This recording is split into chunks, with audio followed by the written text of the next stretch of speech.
ಯೋಗೇಶ್ ಗೌಡ ಕೊಲೆ ಪ್ರಕರಣಕ್ಕೆ ಸಂಬಂಧಪಟ್ಟಂತೆ ಶಾಸಕ ವಿನಯ್ ಕುಲಕರ್ಣಿಗೆ ಜೀವಾವಧಿ ಶಿಕ್ಷೆಯನ್ನ ವಿಧಿಸಲಾಗಿತ್ತು. ಈ ಒಂದು ತೀರ್ಪನ್ನ ಪ್ರಶ್ನಿಸಿ ಈಗ ಹೈಕೋರ್ಟ್ಗೆ ಅವರು ಮೇಲ್ಮನವಿಯನ್ನ ಸಲ್ಲಿಸಿದ್ದಾರೆ. ತಮಗೆ ಜಾಮೀನು ನೀಡಬೇಕು, ಹಾಗೆ ಶಿಕ್ಷೆಗೆ ತಡೆಯನ್ನ ಕೋರಿ ಹೈಕೋರ್ಟ್ಗೆ ಅರ್ಜಿಯನ್ನ ಸಲ್ಲಿಸಿದ್ದಾರೆ. ಅಪರಾಧಿ ಶಾಸಕ ವಿನಯ್ ಕುಲಕರ್ಣಿ ಮೇಲ್ಮನವಿಯನ್ನ ಸಲ್ಲಿಸಿರುವಂತದ್ದು. ಇತ್ತೀಚೆಗಷ್ಟೇ ಅವರಿಗೆ ಜೀವಾವಧಿ ಶಿಕ್ಷೆಯನ್ನ ನ್ಯಾಯಾಲಯ ವಿಧಿಸಿತ್ತು. ಈ ಒಂದು ತೀರ್ಪನ್ನ ಪ್ರಶ್ನಿಸಿ ಈಗ ಹೈಕೋರ್ಟ್ಗೆ ಮೇಲ್ಮನವಿಯನ್ನ ಸಲ್ಲಿಸಿರುವಂತದ್ದು.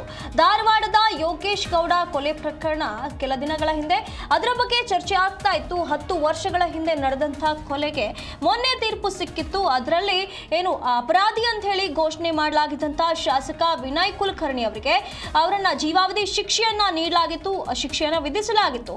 ಈ ಒಂದು ತೀರ್ಪನ್ನ ಪ್ರಶ್ನಿಸಿ ಈಗ ಅವರು ಹೈಕೋರ್ಟ್ಗೆ ಮೇಲ್ಮನವಿಯನ್ನ ಸಲ್ಲಿಸಿದ್ದಾರೆ. ತಮಗೆ ಜಾಮೀನನ್ನ ನೀಡಬೇಕು, ಹಾಗೆ ತಮ್ಮ ಶಿಕ್ಷೆಗೆ ತಡೆಯನ್ನ ನೀಡಬೇಕು ಅಂತ ಹೇಳಿ ಕೋರಿ ಹೈಕೋರ್ಟ್ಗೆ ಅರ್ಜಿಯನ್ನ ಸಲ್ಲಿಸಿದ್ದಾರೆ. ಈ ಒಂದು ಶಿಕ್ಷೆ ವಿಧಿಸಿದಂತ ತೀರ್ಪನ್ನ ಇವರು ಪ್ರಶ್ನೆ ಮಾಡಿ ಈಗ ಹೈಕೋರ್ಟ್ಗೆ ಮನವಿಯನ್ನ ಸಲ್ಲಿಸಿರುವಂತದ್ದು. ಮುಂದಿನ ದಿನಗಳಲ್ಲಿ ಹೈಕೋರ್ಟ್ ಯಾವ ನಿರ್ಧಾರವನ್ನ ತೆಗೆದುಕೊಳ್ಳುತ್ತೆ, ಇವರ ಅರ್ಜಿಯನ್ನ ಅದು ಸ್ವೀಕರಿಸುತ್ತಾ ಇದಕ್ಕೆ ಯಾವ ರೀತಿಯಾಗಿ ಪ್ರತಿಕ್ರಿಯೆಯನ್ನ ನೀಡುತ್ತೆ ಅನ್ನೋದನ್ನ ಮುಂದಿನ ದಿನಗಳಲ್ಲಿ ಕಾದು ನೋಡಬೇಕಿದೆ.